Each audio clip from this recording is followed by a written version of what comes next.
Hello friends. आज हम elementary transformation रो echelon form वगैरह करने वाले हैं। ये टॉपिक काफ़ी इंपॉर्टेंट है exam point of view.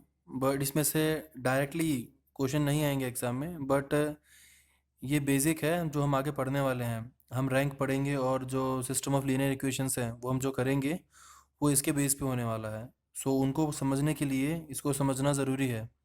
So exam point of view ये काफ़ी इंपॉर्टेंट वीडियो है। और रैंक और सिस्टम ऑफ लीनियर इक्वेशन का ऑलमोस्ट एक क्वेश्चन तो एटलीस्ट होता ही है एग्जाम में। सो इसको थोड़ा ध्यान से समझिएगा, ठीक है। एलिमेंट्री ट्रांसफॉर्मेशंस क्या होते हैं? ये तीन, ये दो हमारे नोटेशंस हैं। दो नोटेशंस यूज़ करते हैं हम डिनोट करने के लिए एलिमेंट्री ट्रांसफॉर्मेशंस को। इन तीन के अलावा आपको कोई चौथा ऑपरेशन यूज़ नहीं करना है। ओके। सबसे पहला है आर आई जे। आर आई जे का मतलब होता है आइथ और जेथ रो का इंटरचेंज। या तो आप आर आई जे लिख दीजिए या फिर आर आई आर जे ऐसा ये एरो बना दीजिए डबल साइड। इसका मतलब क्या है? आर आई और आर जे को आप इंटरचेंज कर रहे हैं। मतलब अगर आप आई की वैल्यू रख लेंगे 1, जे की वैल्यू रखोगे 3, तो फर्स्ट रो और थर्ड रो को आप इंटरचेंज कर रहे हैं, R1 R3, ठीक है। या फिर यहाँ पे ऐसा लिख दीजिए R13। सेकंड ऑपरेशन है K इंटू आर आई। इसको आप ऐसा भी डिनोट कर सकते हैं, K इंटू आर आई। के आर आई को मतलब आईथ रो है उसको K से मल्टीप्लाई करने के बाद जो रिजल्टेंट रो आपको मिल रही है वो आपको कहाँ लिखनी है? आर आई रो में। अभी हम एग्जांपल देखेंगे तो ज़्यादा अच्छे से क्लियर हो जाएगा सब कुछ। उसके बाद थर्ड ऑपरेशन क्या है हमारा? आर आई प्लस के आर जे। मतलब आई की वैल्यू अगर आप 2 ले रहे हैं, जे की वैल्यू आप 4 ले रहे हैं, तो आपको क्या मिलेगा? R2 प्लस के इंटू R4। ओके। जो R4 है, फोर्थ रो है, उसको किसी नंबर से मल्टीप्लाई कीजिए के से। मल्टीप्लाई करने के बाद जो सेकेंड रो है उसमें ऐड कर दीजिए। ओके। R4 है, R4 को किसी एक नंबर से मल्टीप्लाई करके के से R2 में सेकेंड रो में ऐड कर दीजिए। जो ऐड करने के बाद जो आपको चेंज मिल रहा है, जो रो मिल रही है, वो कहाँ पे लिखनी है आपको? आर आई में लिखनी है, मतलब कि सेकेंड रो में लिखना है। अब याद रखिए, जिस रो में हमको चेंज लाना होता है हम उसको वहाँ पे एज इट इज़ रखते हैं। मतलब सेकंड रो के अंदर हमको चेंज चाहिए तो हम सेकंड रो को एज इट इज़ रखेंगे, इसको किसी दूसरे नंबर से मल्टीप्लाई नहीं करेंगे। जो दूसरी रो है हम उसको किसी नंबर से मल्टीप्लाई करेंगे के से। अब हम ऐसा भी कर सकते हैं, के की वैल्यू अगर आप ए अपॉन बी ले लो, ऐसा भी बहुत बार हमको करना पड़ेगा।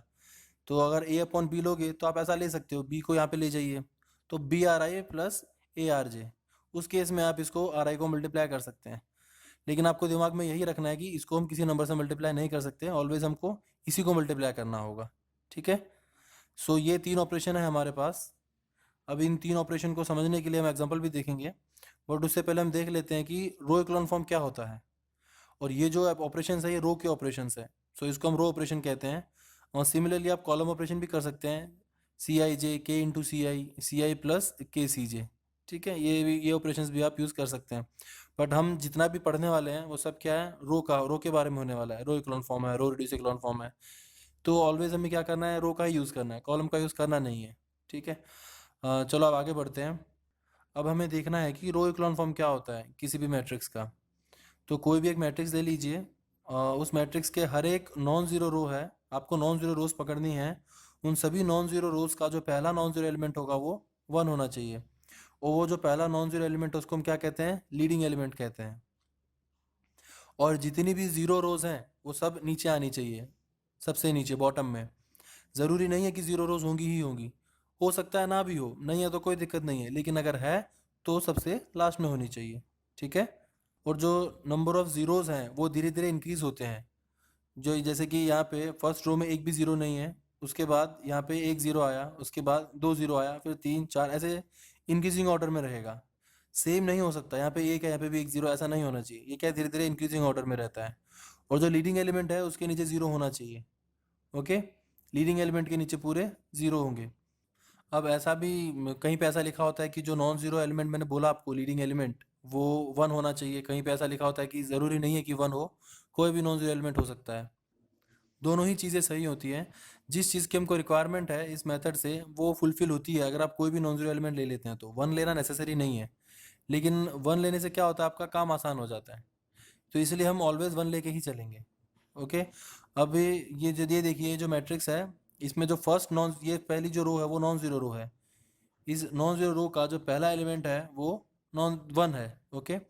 उसके बाद ये लीडिंग एलिमेंट हो गया, तो इसके नीचे इसके एलिमेंट सब जीरो होने चाहिए, ये दोनों जीरो है। अब सेकंड रो भी नॉन जीरो है, सेकंड रो जो नॉन जीरो है उसका लीडिंग जो फर्स्ट नॉन जीरो एलिमेंट है वो वन होना चाहिए। ये देखिए ये नॉन जीरो एलिमेंट है फर्स्ट, ये भी क्या है, वन है। अब इस ये भी लीडिंग एलिमेंट है, इस लीडिंग एलिमेंट के नीचे भी जीरो होना चाहिए, वो भी करेक्ट है। ओके, अब नीचे वाली जो एक जीरो रो है तो जीरो रो बॉटम में आनी चाहिए। एक ऐसा भी होता है कि जो ऊपर नॉन जीरो एलिमेंट आपने लिखा हुआ लीडिंग एलिमेंट, उसके नीचे वाला जो लीडिंग एलिमेंट होगा वो राइट साइड होना चाहिए। कितना राइट, उसके बारे में हम कुछ भी नहीं कह सकते, बट राइट साइड होना चाहिए, दैट्स ऑल। यहाँ पे वन है तो जो सेकंड रो में वन आएगा वो इसके राइट साइड, मतलब कि यहाँ पे होना चाहिए। यहाँ पे भी हो सकता है, यहाँ पे भी हो सकता है। ओके, ये सेम, चाहे ऐसा बोलो, चाहे मैंने जो भी थोड़ी देर पहले बोला था कि जीरोज इंक्रीजिंग ऑर्डर में होगा।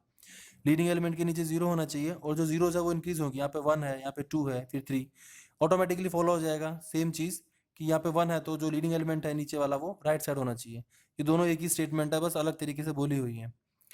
अब ये वाला देख लीजिए, इसमें क्या बोला हुआ है, जो देखिए फर्स्ट रो नॉन जीरो है, इस नॉन जीरो रो का जो पहला एलिमेंट है वो वन है, मतलब की बात बन गई, लीडिंग एलिमेंट है, लीडिंग एलिमेंट के नीचे जीरो होना चाहिए, ये भी जीरो है। अब जो सेकंड रो है उसमें जो लीडिंग एलिमेंट आएगा वो ऊपर वाले लीडिंग एलिमेंट के राइट साइड में होना चाहिए, तो ये जो वन है वो राइट साइड में है ऊपर वाले के। बात बराबर है, ठीक है। ये पहला नॉन जीरो एलिमेंट है, वन है, और ऊपर वाले लीडिंग एलिमेंट के राइट साइड में है, और इसके नीचे जीरो है, ठीक है। अब जो थर्ड रो में लीडिंग एलिमेंट आएगा वो ऊपर वाले के राइट साइड में होना चाहिए, मतलब कि इस साइड होना चाहिए। ओके, सो वो भी है, मतलब ये जो मैट्रिक्स है वो रो एक्लोन फॉर्म में है। अब इस लीडिंग एलिमेंट के नीचे तो एंट्रीज ही नहीं है जीरो लिखने के लिए। ओके, तो वो सब अभी चेक नहीं करना कि नीचे जीरो होना चाहिए, है ही नहीं तो क्या लिखोगे। सो ये आपका जो मैट्रिक्स है वो रो एक्लोन फॉर्म में है, ये भी रो एक्लोन फॉर्म में है। एक और देख लेते हैं, ये देखिए, कुछ कुछ को ऐसा लगता है स्टूडेंट्स को कि जो पहला एलिमेंट होता है वो ऑलवेज वन ही होना चाहिए, ऐसा ज़रूरी नहीं है, वो जीरो भी हो सकता है। कंडीशन ये है कि सभी नॉन जीरो जो रोज हैं उसका जो फर्स्ट एलिमेंट है लीडिंग एलिमेंट वो वन होना चाहिए।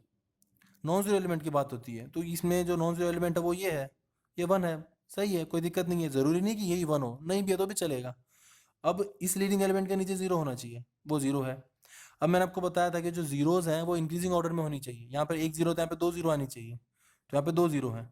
अब ऊपर वाले लीडिंग एलिमेंट के राइट साइड में होना चाहिए नीचे वाला लीडिंग एलिमेंट, तो ये राइट साइड में है, ये भी ठीक है। अब इसके नीचे भी जीरो होना चाहिए, वो भी जीरो है। अब यहाँ पे जो लीडिंग एलिमेंट है वो राइट साइड होना चाहिए, मतलब कि यहाँ पर होना चाहिए, यहाँ पे नहीं है तो यहाँ पे होना चाहिए, हाँ यहाँ पे है। ओके, तो सारी कंडीशन सेटिस्फाई हो रही है, मतलब ये जो मैट्रिक्स है वो भी क्या है, रो इक्लोन फॉर्म में है।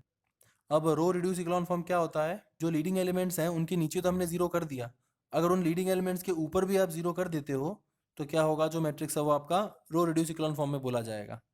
ओके, फॉर एग्जाम्पल देखिए ये है जीरो मैट्रिक्स। अब कुछ कुछ मिथ्स होता है कि जीरो मैट्रिक्स रो इक्लोन फॉर्म में है कि नहीं, वो उसमें थोड़ा डाउट होता है। भैया ऑब्वियसली ये है, क्योंकि हमें डेफिनेशन में क्या बोला हुआ है कि कोई भी अगर नॉन जीरो रो है तो उस नॉन जीरो रो का जो पहला नॉन जीरो एलिमेंट है वो वन होना चाहिए, और जितनी भी जीरो रोज हैं वो बॉटम में होनी चाहिए, ये कंडीशन थी।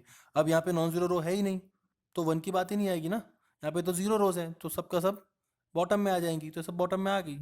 ओके, तो ये जो है वो टेक्निकली देखा जाए तो ट्रिवियली रो इक्लोन फॉर्म में ही है, इसको रो इक्लोन फॉर्म में भी है और रो रिड्यूस इक्लोन फॉर्म में भी है, ये दोनों में है। क्योंकि रो रिड्यूस में क्या था, जो लीडिंग एलिमेंट होता है उसके नीचे भी जीरो होना चाहिए और उसके ऊपर भी जीरो होना चाहिए, बट लीडिंग एलिमेंट हो तो, यहाँ पे तो है ही नहीं। ओके, तो ऑब्वियसली ये क्या है आपका रो इक्लोन फॉर्म में है और रो रिड्यूस इक्लोन फॉर्म में है। अब इसको देख लीजिए, अब यहाँ पे देख लीजिए, ये भी सेम, जो नॉन जीरो रो है उसका पहला जो नॉन जीरो एलिमेंट है वो वन, लीडिंग एलिमेंट उसके नीचे जीरो। सेकंड रो में जो लीडिंग एलिमेंट है वो ऊपर वाले लीडिंग एलिमेंट के राइट साइड में है, उस लीडिंग एलिमेंट के नीचे भी जीरो। और जो थर्ड वाला लीडिंग एलिमेंट है वो ऊपर वाले लीडिंग एलिमेंट के राइट साइड में है, ठीक है, तो रो इक्लोन फॉर्म में हो गया। अब जो लीडिंग एलिमेंट है उसके नीचे भी जीरो है और इसके ऊपर भी जीरो है, इसका मतलब ये रो रिड्यूस इक्लोन फॉर्म में है। सिमिलरली ये देख लीजिए, ये भी इसी तरह से है, आप चाहे रो रिड्यूस इक्लोन फॉर्म बोलिए या रिड्यूस रो इक्लोन फॉर्म बोलिए, दोनों ही सेम होता है। ओके, दोनों ही चलता है। अब इक्विवेलेंट मैट्रिक्स क्या होते हैं कि कोई भी एक मैट्रिक्स है उस पर आप ये जो एलिमेंट्री ट्रांसफॉर्मेशन मैंने बताया था आपको तीन, अगर वो अप्लाई करते हो और जो रिजल्टेंट आपको मैट्रिक्स मिलता है वो गिवन मैट्रिक्स के इक्विवेलेंट होता है। मतलब आप उन तीन ट्रांसफॉर्मेशन में से कोई भी ट्रांसफॉर्मेशन अप्लाई कीजिए, कितनी बार भी कीजिए, आपको अलग अलग मैट्रिक्स मिलते जाएंगे, लेकिन वो सब क्या होंगे, इक्विवेलेंट होंगे। फॉर एग्जाम्पल यहाँ पे देखिए, और ये जो सिंबल ये यूज़ होता है इक्विवेलेंट मैट्रिक्स के लिए, ये मैट्रिक्स हमको गिवन है, इस मैट्रिक्स का हमको रो इक्लोन फॉर्म निकालना है। सो हम यहाँ से स्टार्ट करते हैं। अब सबसे पहले आपको क्या करना है कि ऊपर वाला ये एलिमेंट चेक करना है, ये एलिमेंट आपको 1 बनाने के ट्राई करना है, क्या ये एलिमेंट 1 बन सकता है? तो सबसे पहले नीचे देखिए इस एलिमेंट के, क्या कहीं पे 1 है? अगर है तो उसको इंटरचेंज कर दीजिए, जैसे कि यहाँ पे 1 है थर्ड रो में, तो फर्स्ट थर्ड रो और फर्स्ट रो को इंटरचेंज कर दीजिए, तो फर्स्ट रो में जो फर्स्ट एलिमेंट है वो 1 मिल जाएगा आपको, मतलब कि आपको लीडिंग एलिमेंट मिल जाएगा। ओके, अगर मान लीजिए सबसे पहले आपको ये चेक करना है कि नीचे चेक कीजिए इसको 1 बनाने के लिए, है तो इंटरचेंज कर दीजिए, सिंपल ऑपरेशन है। लेकिन अगर नीचे कहीं पे भी 1 नहीं है और आपको यहाँ पे 1 बनाना है, अगर यहाँ पे कोई नॉन जीरो एलिमेंट है तो आपको क्या कर देना है, उसी एलिमेंट से इसको डिवाइड कर देना है। मान लो ऊपर अगर 5 होता तो आप क्या करते, फर्स्ट रो को 5 से डिवाइड कर देते, तो जो फर्स्ट एलिमेंट है वो आपका 1 हो जाता, ठीक है। बट इसको कोशिश कीजिए सबसे लास्ट में करें, क्योंकि ये ऑपरेशन अप्लाई करने के बाद जो बाकी एलिमेंट्स है वो फ्रैक्शन में आ जाएंगे, और फ्रैक्शन में कैलकुलेशन थोड़ी सी डिफिकल्ट हो जाती है, इसलिए इसको लास्ट हथियार समझिए कि कुछ भी नहीं हो रहा है तब आपको ये अप्लाई करना है। ये अप्लाई करने के बाद तो आंसर आ ही जाएगा आपका। और जितना हो सके कोशिश कीजिए, जो मेरा थर्ड ट्रांसफॉर्मेशन था, अगर इंटरचेंज करने के बाद भी यहाँ पे 1 नहीं मिलता है तो जो थर्ड ट्रांसफॉर्मेशन है उसका यूज़ कीजिए, कि किसी एक रो को किसी दूसरी रो में ऐड या मल्टीप्लाई करके उसको 1 बनाने का ट्राई कीजिए, ठीक है। सो हम आगे देखेंगे अभी ऑपरेशन। सो हमने क्या किया, R1 और R3 को इंटरचेंज कर दिया, तो हमें क्या मिलेगा, 1 3 -1 2, ये हमारी फर्स्ट रो बन जाएगी, और 0 -1 2 3 ये थर्ड रो बन जाएगी, ये बन गई। ओके, बाकी जो सेकंड रो और फोर्थ रो है वो एज इट इज़ रहेगी। अब ये लीडिंग एलिमेंट है, इसके नीचे हमको 0 बनाना है। ऑलवेज याद रखिए, लीडिंग एलिमेंट के नीचे के एलिमेंट्स को 0 बनाने के लिए आपको किसका यूज़ करना है, इस लीडिंग एलिमेंट का ही यूज़ करना है।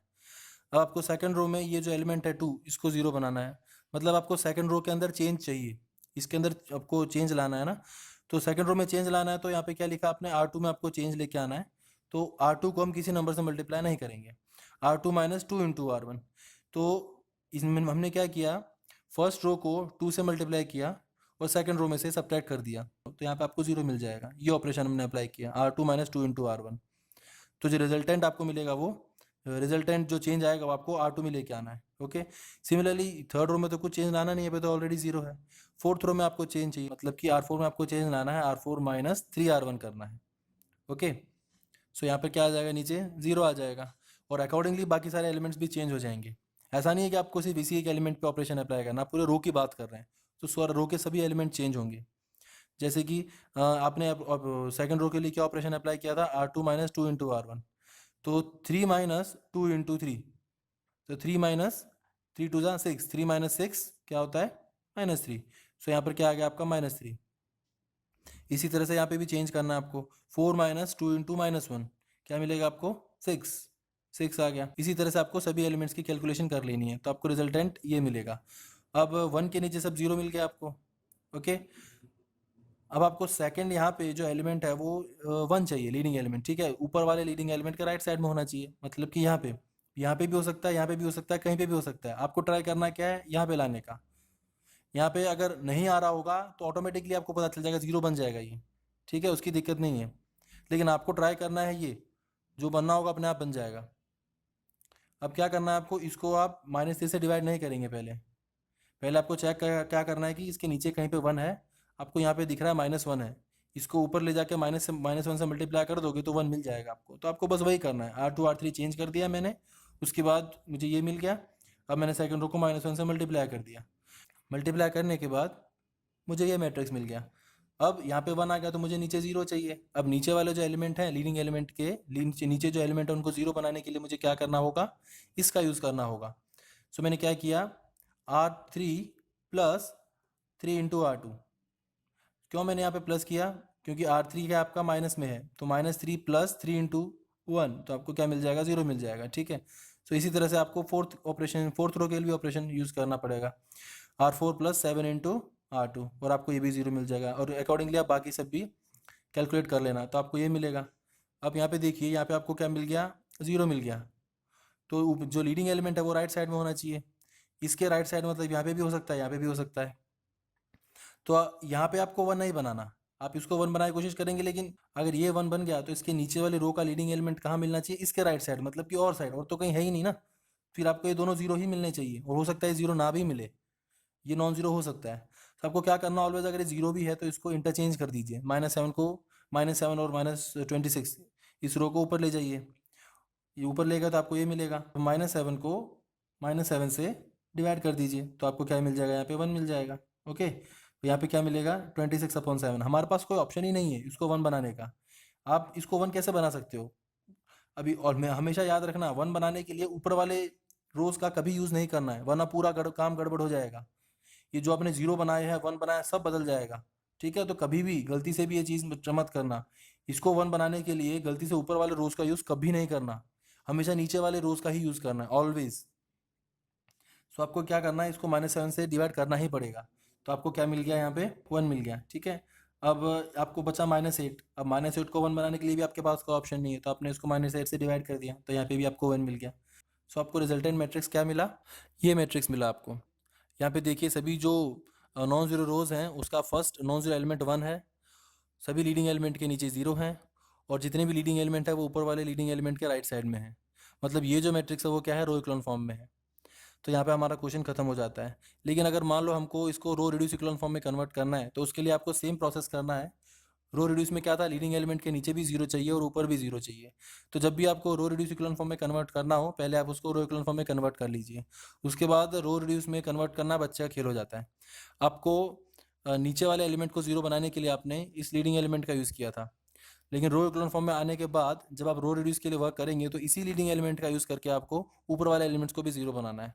और याद रखना है कि आपको यहाँ से शुरू करना है, लास्ट से, बीच में शुरू नहीं करना, वरना कैलकुलेशंस थोड़ी सी बढ़ जाएंगी।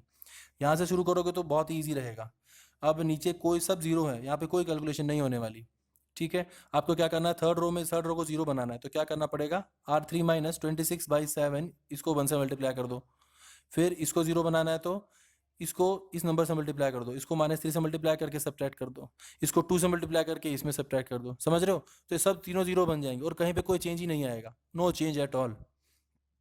सो क्या मिलेगा आपको, यहाँ पे ये तीनों 0 मिल जाएंगे और बाकी मैट्रिक्स में कहीं कोई चेंज नहीं आएगा। कहीं कोई चेंज नहीं आ रहा, उसका रीज़न ये है कि यहाँ पे 0 है। अगर 0 नहीं होते, कोई नॉन जीरो एलिमेंट होता, तो जब आप कैलकुलेशन करते हो तो यहाँ पे भी आपको कैलकुलेशन करनी पड़ती है और कुछ नॉन जीरो एलिमेंट्स चेंज होते हैं यहाँ पे। ओके, सो ये फ़ायदा है हमें कि यहाँ पे 0 एलिमेंट्स हैं। सो अब आपको क्या करना है, इस लीडिंग एलिमेंट के ऊपर भी 0 बनाना है, तो क्या करना होगा, ये -2 और -1 ये 0 चाहिए, तो इस लीडिंग एलिमेंट का यूज़ करना है। सो कौन सा ऑपरेशन अप्लाई करना है आपको, R2 + 2 × R3। सेकंड रो में चेंज चाहिए तो R2 + 2 × R3। और सिमिलरली ये -1 है तो आपको इसको क्या करना पड़ेगा, 1 से मल्टीप्लाई करके इसमें ऐड करना पड़ेगा, तो ये 0 बन जाएगा।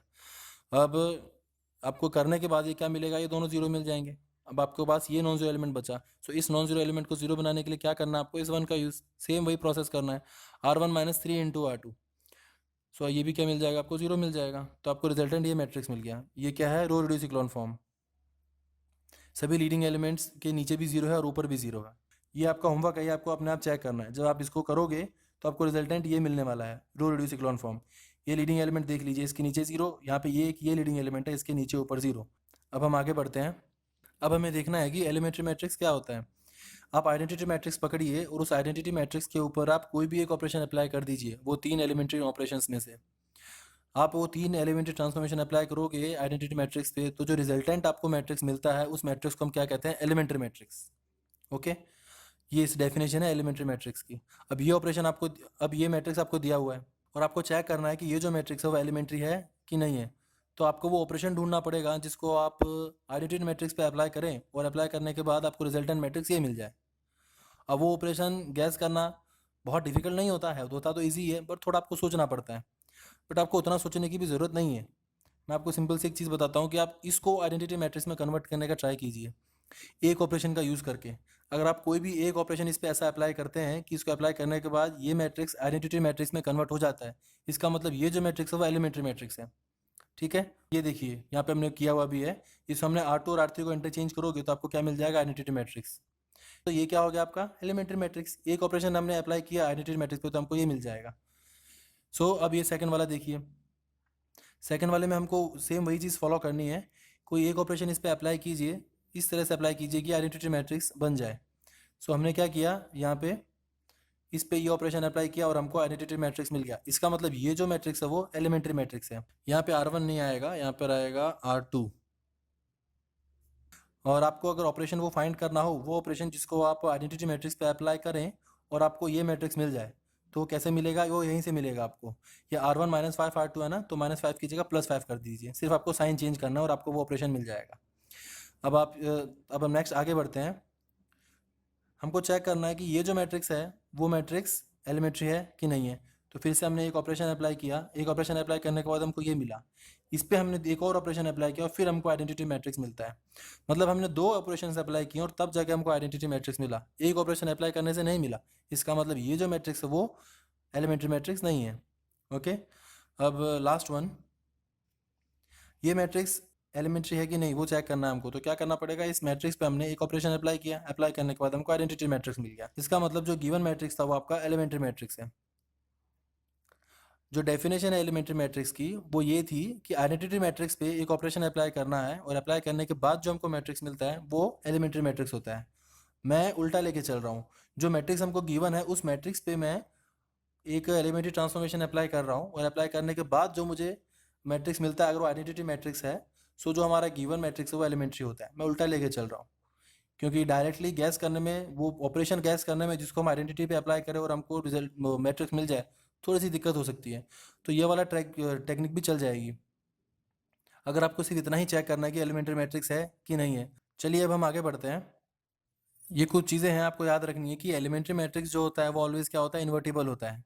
सेकेंड पॉइंट में ऐसा है कि जो P1 है वो हमारा ऐसा एलिमेंट्री मैट्रिक्स है जो कि आइडेंटिटी मैट्रिक्स के ऊपर जो हमारा फर्स्ट एलिमेंट्री ट्रांसफॉर्मेशन था उसको अप्लाई करने के बाद मिलता है। वो फर्स्ट वाला क्या था, कोई भी दो रोज को इंटरचेंज करना। ठीक है, सो जो ये मैट्रिक्स हमको रिजल्टेंट मिलेगा एलिमेंट्री मैट्रिक्स, इसका इन्वर्स क्या होगा। जो मैट्रिक्स आपको मिला है दो रो इंटरचेंज करने के बाद, वो सेल्फ इन्वर्स होता है, वो अपने आप का इन्वर्स होता है। आप उसको उसी से मल्टीप्लाई करेंगे तो आपको आइडेंटिटी मैट्रिक्स मिल जाएगा। ठीक है, इसमें यही बोला हुआ है। P1 इन्वर्स क्या मिलेगा, ith और jth रो को इंटरचेंज करने के बाद आपको अगर P1 मिला है तो ith और jth रो को इंटरचेंज करने के बाद आपको P1 इन्वर्स मिलेगा, मतलब आपको सेल्फ इन्वर्स की बात हो रही है। सेकंड पॉइंट में ये है कि आपका P2 कोई ऐसा एलिमेंट्री मैट्रिक्स है जो कि ये ऑपरेशन अप्लाई करने के बाद मिला है। मतलब जो मेरा सेकंड ऑपरेशन था एलिमेंट्री ट्रांसफॉर्मेशन, उसको अप्लाई करने के बाद मुझे ये मेरा एलिमेंट्री मैट्रिक्स मिला है P2। सो इसका इन्वर्स मुझे कैसे मिलेगा, जो आइडेंटिटी मैट्रिक्स है उस पर मुझे ये वाला ऑपरेशन अप्लाई करना पड़ेगा। मतलब यहाँ पे के था तो आपको 1/k। ठीक है, थर्ड में ऐसा है कि अगर मान लो ये थर्ड ऑपरेशन था वो अप्लाई करने के बाद मुझे मेरा एलिमेंट्री मैट्रिक्स मिला है तो उसका इन्वर्स मुझे कैसे मिलेगा, यहाँ पे प्लस के था तो यहाँ पे माइनस के, बस इतना ही चेंज करना है। यहाँ पे प्लस था तो माइनस, यहाँ पे के था तो 1/k, वहाँ पे रोज इंटरचेंज करनी थी तो आपको रोज इंटरचेंज करनी थी। ठीक है, सो ये तीनों चीज़ आपको याद रखनी है। अब यहाँ पे फिफ्थ पॉइंट के अकॉर्डिंग क्या बोला हुआ है कि कोई भी एक मैट्रिक्स आपको गिवन है, उस एक मैट्रिक्स के ऊपर आपने कोई भी एक एलिमेंट्री ट्रांसफॉर्मेशन अप्लाई किया और अप्लाई करने के बाद आपको एक दूसरा इक्विवेलेंट मैट्रिक्स मिल गया। ठीक है, उसको हमने एक साइड में रख लिया। अब उसको, वो जो मैट्रिक्स हमको मिला इक्विवेलेंट मैट्रिक्स, उसको फाइंड करने का एक और वे भी है। कौन सा वे, जो हमने एलिमेंट्री ट्रांसफॉर्मेशन अप्लाई किया है उस एलिमेंट्री ट्रांसफॉर्मेशन के करस्पॉन्डिंग हमको एलिमेंट्री मैट्रिक्स देख लेना है कि कौन सा एलिमेंट्री मैट्रिक्स होगा। अगर आप उस एलिमेंट्री मैट्रिक्स को प्री मल्टीप्लाई करोगे गिवन मैट्रिक्स से तो आपको क्या मिलेगा, वही सेम इक्विवेलेंट मैट्रिक्स मिल जाएगा। अगर आप आपने रो ऑपरेशन अप्लाई किया है तो, लेकिन अगर आपने कॉलम ऑपरेशन अप्लाई किया है तो आपको पोस्ट मल्टीप्लिकेशन करना पड़ेगा वो गिवन मैट्रिक्स का। तो उसके बाद आपको क्या मिलेगा, रिजल्टेंट इक्विवेलेंट मैट्रिक्स मिलेगा। इसको समझने के लिए हम एक एग्जांपल देख लेते हैं। ये देखिए, यहाँ पे कोई एक मैट्रिक्स मुझे गिवन है, इस मैट्रिक्स पे मैंने कोई एक एलिमेंट्री ट्रांसफॉर्मेशन अप्लाई किया, अप्लाई करने के बाद मुझे ये मैट्रिक्स मिल गया। ठीक है, ये जो मैट्रिक्स है वो इस मैट्रिक्स के इक्विवेलेंट होगा। ओके, क्योंकि कोई भी आप ऑपरेशन अप्लाई कर लीजिए, एलिमेंट्री ट्रांसफॉर्मेशन कितने ही भी अप्लाई कर लीजिए, जितने भी आपको मैट्रिक्स मिलेंगे रिजल्टेंट वो सबके सब इक्विवेलेंट होते हैं। ओके, अब इसी मैट्रिक्स को इस मैट्रिक्स से इस मैट्रिक्स को ऑब्टेन करने का ये एक तरीका था। अब दूसरा तरीका क्या होगा, ये जो ऑपरेशन है इस ऑपरेशन के करस्पॉन्डिंग आपको एलिमेंट्री मैट्रिक्स फाइंड करना है। चलो फाइंड करते हैं। सो एलिमेंट्री मैट्रिक्स क्या होगा इस ऑपरेशन के करस्पॉन्डिंग, हमने आइडेंटिटी मैट्रिक्स पे ये ऑपरेशन अप्लाई कर दिया और हमको मिल गया। ये जो मैट्रिक्स है वो एलिमेंट्री मैट्रिक्स है corresponding to this elementary transformation. अब क्या करना है, इस मैट्रिक्स से हमको प्री मल्टीप्लाई कर देना है गिवन मैट्रिक्स को, मतलब कि इसको। ओके, हमने वही किया है। यहाँ पे हमने जो गिवन मैट्रिक्स था उस मैट्रिक्स को इस मैट्रिक्स से प्री मल्टीप्लाई कर दिया और हमको जो रिजल्टेंट मैट्रिक्स मिला वो इस मैट्रिक्स के इक्वल है, देख लीजिए। ठीक है, अब हमने रो की बात करी थी इसलिए हमने प्री मल्टीप्लाई किया। अगर यहाँ पे कॉलम ऑपरेशन हमने अप्लाई किया होता तो ये चीज़ गेन करने के लिए हमको क्या करना पड़ता है, इसको पोस्ट मल्टीप्लाई करना पड़ता है। प्री और पोस्ट में पहले भी अपने किसी एक वीडियो में बता चुका हूँ, फिर से बता देता हूँ। प्री मल्टीप्लिकेशन क्या होता है कि पहले मल्टीप्लाई करना, और पोस्ट मल्टीप्लिकेशन क्या होता है कि बाद में मल्टीप्लाई करना। तो ये हमारा गिवन मैट्रिक्स था, प्री मल्टीप्लाई, इससे हम प्री मल्टीप्लाई कर रहे हैं, मतलब मैट्रिक्स के पहले हमने इसको मल्टीप्लाई किया है। पोस्ट मल्टीप्लाई मतलब इसको मैं यहाँ पे मल्टीप्लाई करता, पोस्ट मल्टीप्लाई बाद में। अब ये तो आपको पता है ए इंटू बी और B into a always same नहीं होते, ठीक है। तो जो रिजल्टेंट मैट्रिक्स होगा वो डिफरेंट आ सकते हैं। सो आपको ये प्री मल्टीप्लाई और पोस्ट मल्टीप्लाई का भी याद रखना है। अब ये क्वेश्चन कोई डायरेक्टली आपके एग्जाम में नहीं आने वाला। इसमें आप देख सकते हैं यहाँ पे आपने फटाक से ऑपरेशन अप्लाई किया और आपको मिल गया। अब कहाँ आप इसके करस्पॉन्डिंग एलिमेंट्री मैट्रिक्स फाइंड करेंगे, उसके बाद उसको मल्टीप्लाई करेंगे, प्री मल्टीप्लाई, फिर आपको रिजल्टेंट मैट्रिक्स मिलेगा। ये टाइम लगेगा, इसमें फटाक से आ गया। तो इसका यूज़ नहीं करना है आपको कहीं पे भी। ये तो सिर्फ आपकी नॉलेज के लिए कि आपको पता होना चाहिए, क्योंकि एग्जाम में किस तरह से चीज़ को घुमा के आपको पूछ लेंगे, आपको कोई आइडिया नहीं है उस चीज़ का। सो एटलीस्ट आपको पता होना चाहिए सभी चीज़ों के बारे में। तो बस आपको इस चीज़ को थोड़ा ध्यान में रखना है, ठीक है। तो अब हम आगे बढ़ते हैं। ये गिवन मैट्रिक्स ए है और हमको इसका इन्वर्स फाइंड करना है। आप इसका इन्वर्स 2 स्टेप में फाइंड कर सकते हैं, विद इन 2 स्टेप्स। लेकिन अगर आप देखोगे इसको, अगर आप एडजॉइंट वाले मेथड यूज़ करते हो तो आपको थोड़ा टाइम लगेगा फाइंड करने के लिए। आपको मैट्रिक्स ऑफ कोफैक्टर फाइंड करना पड़ेगा, इसका डिटरमिनेंट फाइंड करना पड़ेगा, उसके बाद आपको उसका इन्वर्स मिलेगा। लेकिन अगर आपको एलिमेंट्री मैट्रिक्स गिवन है और आपको पता चल जाता है कि एलिमेंट्री मैट्रिक्स है, तो आप बहुत इजीली इसका इन्वर्स फाइंड कर सकते हैं विद इन 2 स्टेप्स। तो सबसे पहले क्या करना पड़ेगा आपको, इस मैट्रिक्स पे ये ऑपरेशन अप्लाई कीजिए कि आपको आइडेंटिटी मैट्रिक्स मिल जाए। क्योंकि ये एलिमेंट्री मैट्रिक्स है तो इसलिए एक ही ऑपरेशन अप्लाई करने से मिल जाएगा, ठीक है। अब जो ऑपरेशन अप्लाई किया वही सेम ऑपरेशन आप दोबारा अप्लाई कीजिए इसके ऊपर, और आपको क्या मिल जाएगा, आपका इन्वर्स मिल जाएगा। सो ये एक तरीका है आपका इन्वर्स फाइंड करने का, कि एक ही ऑपरेशन आपको 2 बार अप्लाई करना है। तो इसमें पहला स्टेप क्या था, ये ऑपरेशन अप्लाई करके ये मैट्रिक्स मिला, दूसरा ये वापस से अप्लाई किया और दूसरा मैट्रिक्स मिल गया और आपका आंसर आ गया। अगर आपको याद हो तो थोड़ी देर पहले नोट में मैंने आपको कुछ 5 पॉइंट बताए थे, उन 5 पॉइंट में से 4th पॉइंट का यूज़ हो रहा है यहाँ पे। ओके, आप थोड़ा सोच के देखिए, उसमें मैंने थोड़ा सा अलग तरीके से लिखा है, क्योंकि वो थ्योरेटिकली ट्रू है, वही उसका करेक्ट वे है। बट हमने इस तरह से कर लिया आंसर निकालने के लिए, क्योंकि वहाँ पे ऑपरेशन हमको गैस करना पड़ता है, उसमें थोड़ा सा टाइम लग सकता है। तो गैस करने की ज़रूरत ही नहीं है, आप डायरेक्टली आप ये फाइंड कर लीजिए। आप ज़रूर सोचिएगा, उसके अंदर मैंने जो बोला है उससे मैंने यहाँ पे थोड़ा सा कुछ अलग किया है। तो ज़रूर सोचिएगा कि मैंने वो दोनों चीज़ सेम है, दिखने में थोड़ी थोड़ी आपको डिफरेंट लगेंगी, बट सेम कैसे हैं, डिफरेंट क्यों लग रही हैं, वो आपको पता होना चाहिए। तो आपको उसके बारे में थोड़ा सोचिएगा। अब सिमिलरली ये हमने फाइंड किया, उसी तरह से आप ये भी फाइंड कर सकते हैं। तो ये आपका होमवर्क है भाई, इसको आप अपने आप कर लीजिएगा। ओके, ये भी एक स्टेप में आपका आंसर आ जाएगा। सो अब हम इसी के साथ अपना वीडियो फिनिश करते हैं। अगर आप मेरे वीडियोस मिस नहीं करना चाहते तो आप मेरे चैनल को सब्सक्राइब कर लीजिए, और जो सब्सक्राइब करने के बाद बाजू में एक बेल का सिंबल भी होगा, उस बेल के सिंबल पे भी क्लिक कर दीजिए, ताकि मैं जब भी अपना नया वीडियो डालूँ आपको उसका नोटिफिकेशन मिल जाए। सो अब हम हमारे नेक्स्ट वीडियो में मिलेंगे, तब तक के लिए गुड बाय।